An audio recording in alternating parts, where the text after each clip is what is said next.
ચાલો મિત્રો, આજ આપણે પણ કામમાં લાગી ગયા છે. આગળ કાલે મામાએ તો કહી દીધું હતું 1.5 મહિનો થાય આમાં, એટલે આજ ફરજિયાત વરગવું પડ્યું આપણે. તમે જોવો, આપણને એમ તો થોડું ફાવે હો કરીએ કામ. હા, જોઈ લ્યો. આમાં કંઈ થોડું કંઈ કારીગર ઉપર ભૂંગળું હોય ભાઈ. કારીગર આવે તો જ કામ થાય. હા, આપણે કામ મજા કરવા. મામાએ તો કહી દીધું ભાઈ 1.5 મહિનો થાય. 1.5 મહિના લાગે આપણે કંઈ પોહાય એમ નથી. કહો ઘર જઈને ઓસરી રહી ખબર, 1.5 મહિના કરો.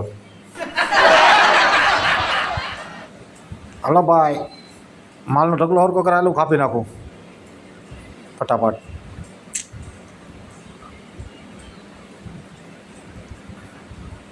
હા લ્યો કારીગર, તમે ઈટું આ કારીગરે જો ઈટું માંગવા માંડ્યો, ઈટું દઈ દે આપણે. હજી કાંઈ થોડું કંઈ મેલી દીધું હે. હાલ હું માલ કાપતો હોઉં.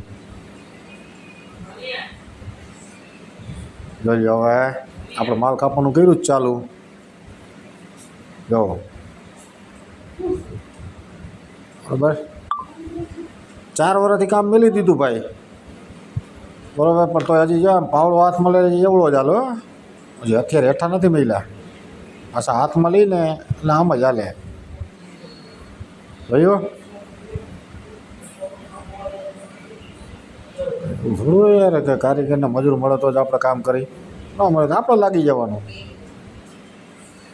મિત્રો એમાં એવું હોય કે મામાની આવ્યો ને મજૂર એક ઓછો લેવા હતા, એટલે મને એમ કીધું લાય થોડીક વાર મદદ કરાવું.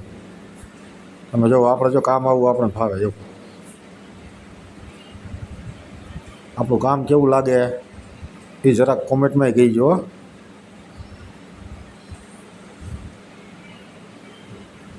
મને એવો માલ લચકા જેવો લઈ લ્યો. હાલો મિત્રો, તો આવો નવા બ્લોગ અમારા જોતા રહેજો. કોમેન્ટમાં કહીજો આપણો માલ કેવો બન્યો એ.